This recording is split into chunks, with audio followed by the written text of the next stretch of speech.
Joining me now is Bronwyn Williams, partner at Flux Trends. Thank you very much for your time. We're talking about the business of loneliness as we look now to the anniversary, a one-year anniversary of lockdown.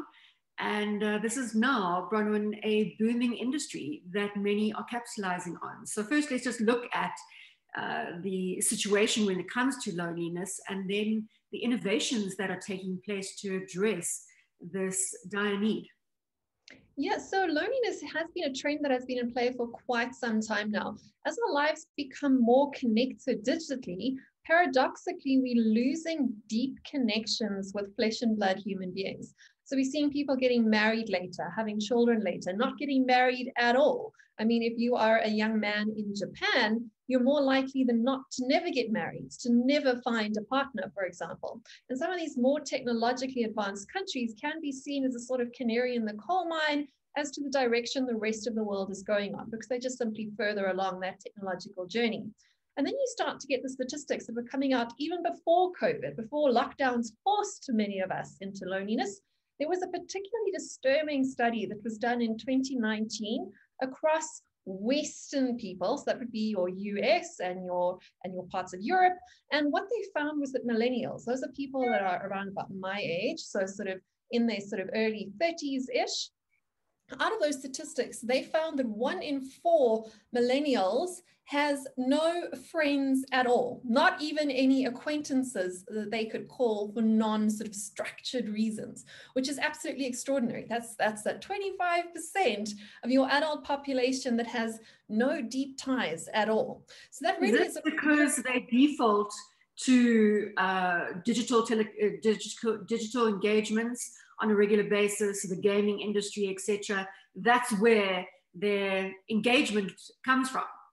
Yeah, and then also what we've definitely seen with technology that is connecting us, what we're essentially doing is we're trading away quality relationships for quantity of relationships. And there's many reasons for this. If you want to have a successful career, you have to connect with a lot of people. You have to network all the time. What we lose then is those deeper ties, even in our sort of dating habits. So instead of meeting someone at a party or through a friend or through a parent or at a church group or at work, we're increasingly sort of finding our romantic partners on apps, which are primed for more sort of superficial hookups rather than sort of long-term happily ever after Disney endings for most of us.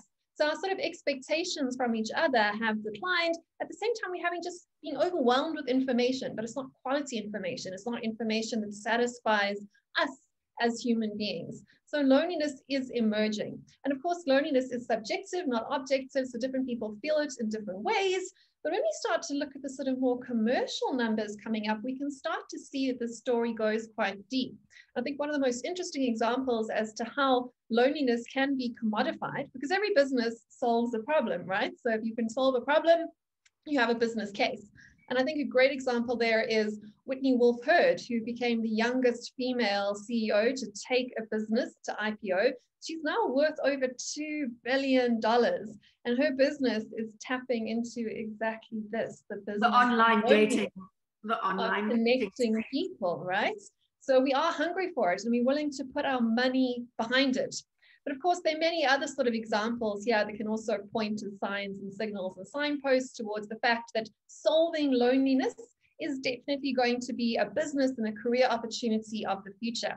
Again, some of the earliest signals we saw here were coming out of Japan, where even sort of 5-10 years ago, we were picking up in our trade analysis reports instances of people offering sort of hugging services or cuddle rooms, where if you're a lonely person, as I said, you don't have a girlfriend, there's simply not enough women to match up every man with one wife, for example, you can go into sort of a cuddle pile and you can pay just to like cuddle with people, purely platonically, but just to get that sort of human touch. And that is so important, because when we start talking about things like skin hunger, if we don't physically touch each other, it has an impact not just on our mental wellness, but also on our physical health.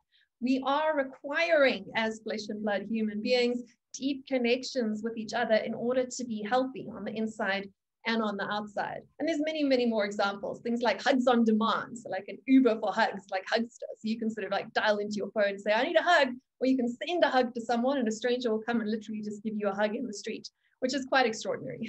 So this is the cuddling business that is booming. Yes. Otherwise, Exactly. watch out for new trends in the space.